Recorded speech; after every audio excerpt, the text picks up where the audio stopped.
요나서 2장 말씀 함께 나누시겠습니다. 아침에 4절에서 10절까지의 말씀 함께 보도록 하시겠습니다.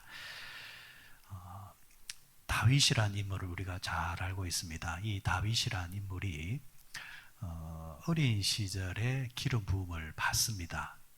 사울이 본래 왕으로 세움을 받았지만은 그가 하나님께 이제 불순종하는 삶을 살게 되어지자 하나님께서 사울을 대신해서 당신의 마음에 합한 자 다윗을 이제 지명을 하셨는데, 문제는 다윗을 지명을 하자마자 그가 왕이 되었으면 별 문제가 없었을 것입니다.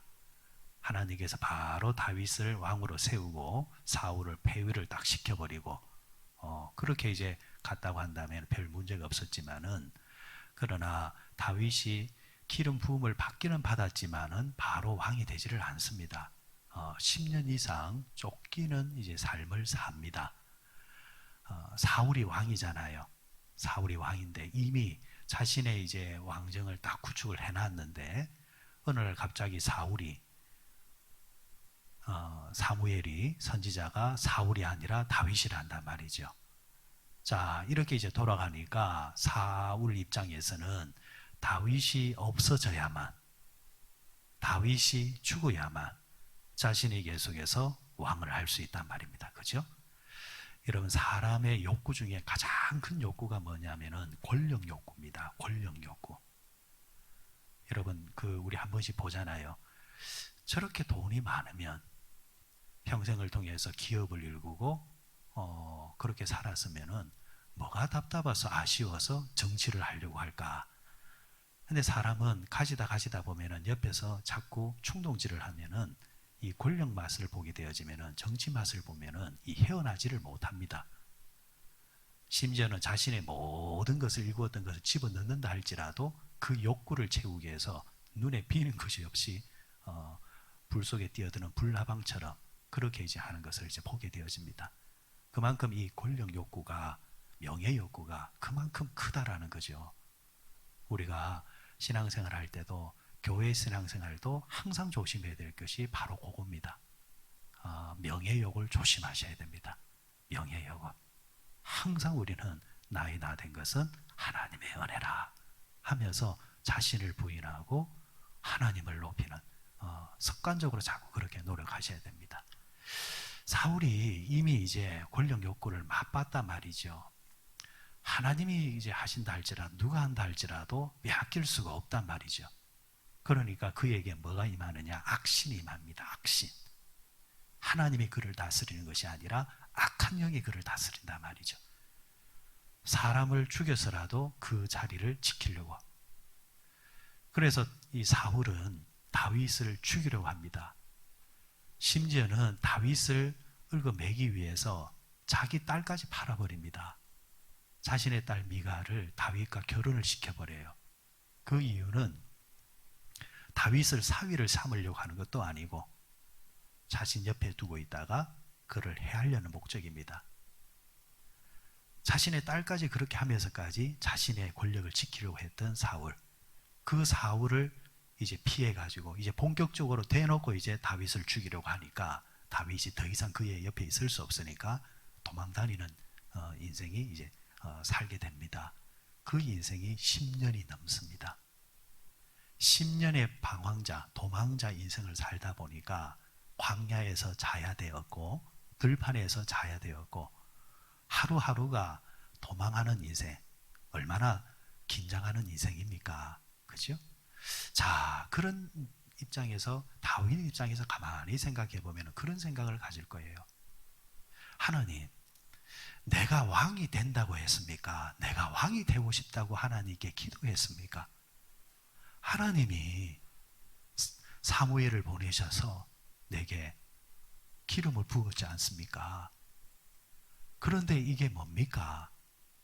애시당초 하나님이 기름을 붓지를 말든가, 하나님이 왕으로 세운다 하지를 말든가, 그러면은 내가 사울에게 도망다니는 인생 안 살아도 되지 않습니까? 왜 내가 이런 인생을 살아야 됩니까? 하나님, 나는 애초에 왕이 되고 싶은 마음도 없었습니다. 하나님이 시켰지 않습니까? 만약에 그런 목적이었다고 한다면 하나님이 처음부터 사울을 해버리고 폐위를 시켜버리고 나를 왕으로 세우면 될 건데, 기름은 부어놓고 왕으로 세운다 해놓고 이렇게 고생은 왜 시킵니까? 이게 뭡니까? 이렇게 할 수 있단 말이죠. 그런데 여러분, 성경 어디에 봐도 자신의 잘못에 대해서 하나님께 눈물로 호소하는 이야기는 나오지, 그가 하나님께 원망하는 기도는 어디에도 나오지를 않습니다. 하나님께 불평하는 기도도 나오지를 않습니다. 여러분, 우리 인생을 가만히 돌아보면요, 하나님께서 내게 주신 좋은 일이 있을 때 그 좋은 일에 대한 감사를 며칠 동안 해보셨습니까?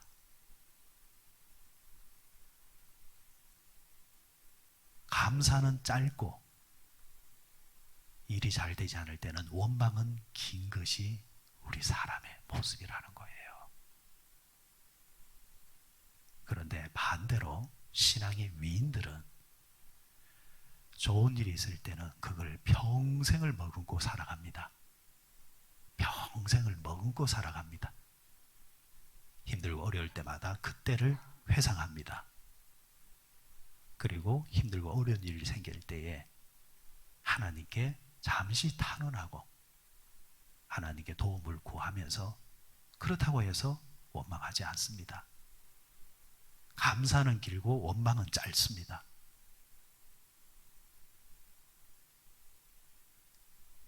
어떤 자들은 감사는 짧고 원망은 깁니다. 여러분, 다윗이 밤새도록 울었습니다. 힘들어서. 그런데 그 힘드는 결론은 뭐냐니까, 내가 새벽을 깨우리라 하면서 동굴 밖으로 나와서 기도하는 사람이 돼버립니다. 그러니까 이런 사람을 하나님이 사도행전에서는 뭐라고 말했냐니까, 다윗은 내 마음에 합한 자라, 내 마음에 드는 사람이라.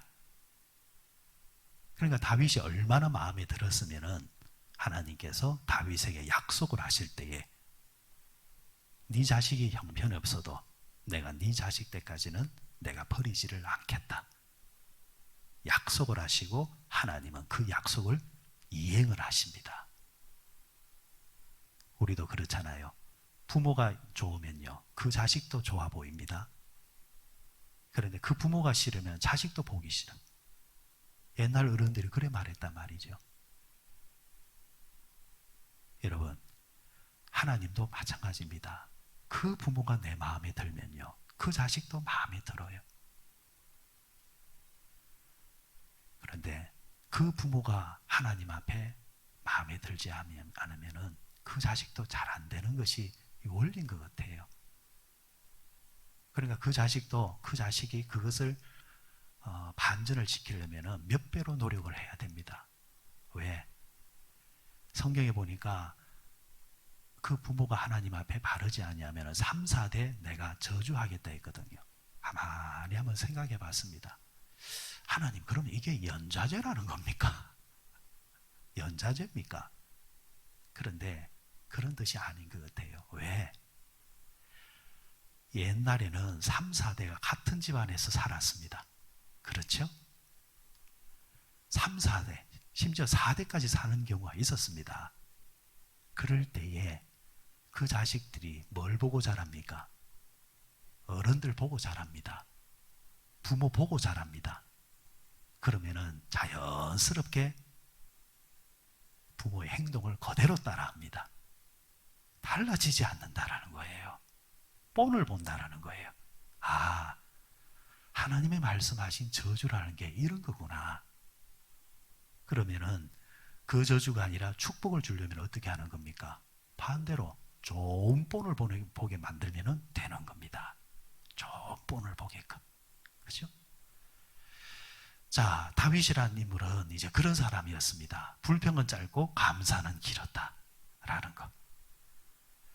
자, 오늘 이 요나가 고난을 받았습니다. 자신을 통해서, 자신의 잘못을 통해서 주어진 고난입니다. 이 고난 속에 허덕이다가 그가 물고기 뱃속에서 하나님께 기도했단 말이죠. 심지어 오늘 말씀의 결론에는 어디까지 갑니까? 감사 기도까지 갑니다. 감사 기도까지.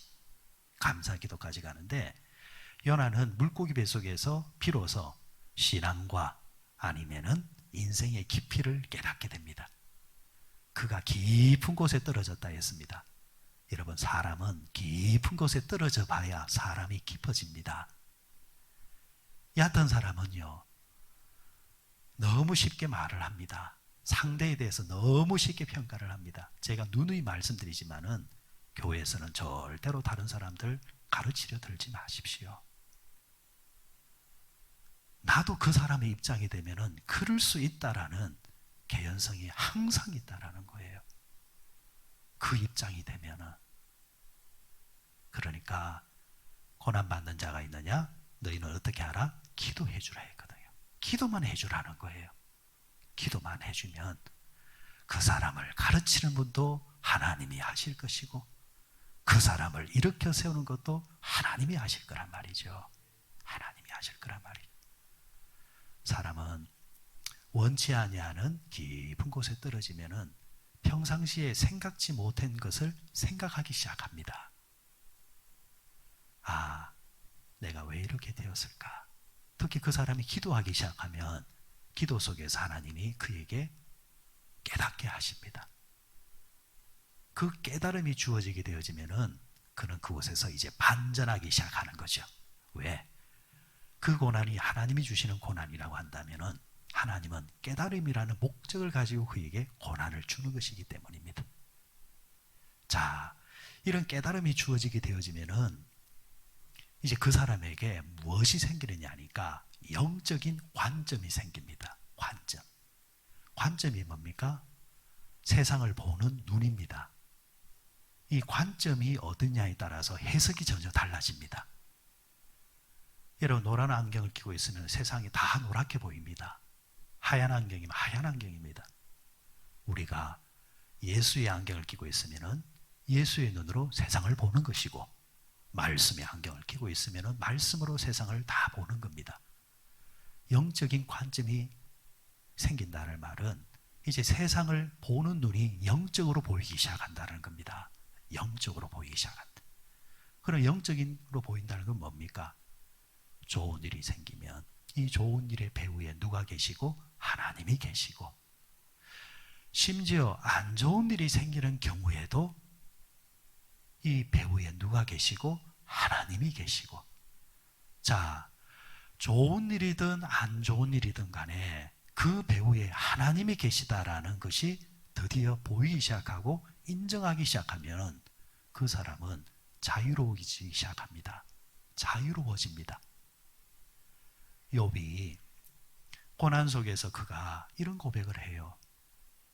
주신 자도 여호와시요 거두시는 자도 여호와시오니 여호와의 이름이 찬송을 받으실지어다. 여러분, 욥의 이 고백이 정말 의미심장한 말입니다. 욥이 잘 살았잖아요. 하루아침에 자식들, 재산들 다 잃습니다. 보통의 사람들은 자살합니다. 자살해요. 여러분, 거지는 자살 안 합니다. 아시죠? 거지는 자살도 안 합니다. 우스갯소리로 거지는, 노숙자는 코로나도 안 걸린답니다. 그게 무슨 말인지는 모르겠지만은 아마 그 말의 뜻은 뭐 근심하는 게 없어요. 그런데 자살은 누가 합니까? 살아본 사람이 해요. 살아본 사람은 이름에 대한 상처가 크기 때문입니다. 욥이라는 사람은 살아본 사람이란 말이에요. 하루아침에 다 잃어버렸단 말이에요. 그러면 자살까지 할 수 있는 사람인데 그가 어차피 주신 자도 하나님이셨고 하나님이 주셨다 가져가시는데 내가 뭘 하겠느냐. 그러니까 그의 관점은 뭐냐. 그가 살 때도 살게 하신 분이 누구였다고요? 하나님이셨다. 내가 잘나서 내가 노력해서 얻어진 것이 아니라 하나님이 주셔서 내가 부하게 살았다. 그런데 내가 잃게 되었다. 속상하지만, 그렇지만 애초에 나는 빈손이었는데 이 또한 하나님이 배우가 되시니까 내가 하나님에게 따지겠느냐? 하나님을 원망하겠느냐? 이 또한 하나님의 뜻이 있는 줄 믿고 나는 하나님께 찬송할 수밖에 없다. 여러분, 이게 얼마나 묵직한 말이냐니까요. 좋은 일에는 찬송할 수 있잖아요. 그런데 안 좋은 일에는 찬송이 안 되거든요. 원망이 나오잖아요. 그런데 욥의 관점은 모든 것이 하나님의 것이니까, 모든 배후에 하나님이 계시니까 나는 그 하나님을 믿겠다. 하나님, 찬송 받으시옵소서. 이 관점이란 말이에요. 요나가 드디어 깊은 곳에 떨어져서 이걸 깨닫는 겁니다. 자, 이 깨달음이 주어지게 되어지면은 결론적으로 어디까지 가는 줄 아십니까? 영적인 관점을 가진 자들은 어디까지 가느냐 하니까 내가 하나님께 받은 사명이 뭐였느냐? 자, 예를 들면은 욥의 경우를 보면은 내가 부하게 살았던 그 이유가 뭐였느냐? 하나님께서 나를 잘 먹고 잘 살라고 주신 복이냐? 성경 어디에도 하나님은 그 사람을 잘 먹고 잘 살라고 복 주신 경우는 없습니다. 하나님은 항상 하나님의 어떤 목적을 이루기 위한 도구로 그 사람에게 복을 줄 뿐입니다. 그 목적에 부합하지 아니할 때는 가져가시는 분이 또 하나님이십니다. 그래서 주어졌을 때 잘하라는 겁니다. 주어졌을 때. 그래서 복을 받는 것도 중요하지만 복을 지켜내는 것은 더 중요한 겁니다. 복을 지켜내기 위해서는 어떻게 되느냐? 하나님께서 사명의 하나의 수단으로 주신 복을 잘 지켜내라. 사명을 잘 지켜내라. 사명이 있는 곳에 하나님은 복이 있다. 사명이 있는 곳에 은혜가 있다. 사명이 있는 곳에 표적과 기적이 따른다. 그래서 이런 마가복음 16장의 마지막에 보면 그런 말씀이 나오잖아요. 네가 무슨 독을 마실지라도 그 독이 너를 해하지 못하도록 만들어 주겠다. 네가 만지는 것마다 복이 되게 해주겠다. 여러분, 이런 기적과 표적이 어디서 나타나느냐? 마가복음 16장의 주제는 그겁니다. 복음을 전하라는 겁니다. 복음을 전하는 그 사람에게는 그런 표적이 따른다 했거든요. 그런데 복음은 없고 하나님의 사명도 없고 하나님의 일도 없으면서 사람은 뻔뻔스럽게 하나님 복을 주시옵소서 그런단 말이에요. 그게 뻔뻔한 거예요. 애들은 뻔뻔할 수 있습니다. 그러나 신앙생활을 어느 정도 했으면은 이제는 그 뻔뻔함에서 이제는 성장하셔야 됩니다. 하나님이 나를 왜 이 땅에 보내셨는가? 하나님이 왜 나를 이 가문에 보내셨는가? 하나님이 왜 나를 저들의 아버지가 되게 하시고 어머니가 되게 하시고 하나님이 왜 나를 직분 주시고 하나님이 왜 나에게 이렇게 건강 주시고 복을 주셨는가? 그래서 오늘 요나도 결론적으로 뭘 생각합니까? 내가 다시 주의 성전을 바라보나이다 기도했잖아요. 주의 성전을 바라본다는 말은 하나님이 내게 주신 사명, 일을 내가 바라봅니다. 요나의 일이 뭡니까? 다시스가 아니라 니느웨에 가서 복음 전하는 거잖아요. 주여, 내가 다시 하나님이 내게 말씀하신 니느웨의 사명을 바라보겠습니다. 내가 그 자리로 돌아가겠습니다. 이 결단의 고백이란 말이죠. 자, 이 고백까지 나오게 되어지자 오늘 말씀 10절의 결론에 어떻게 나왔습니까? 물고기가 토해내니라. 누가 말씀하니까? 하나님이 말씀하니까.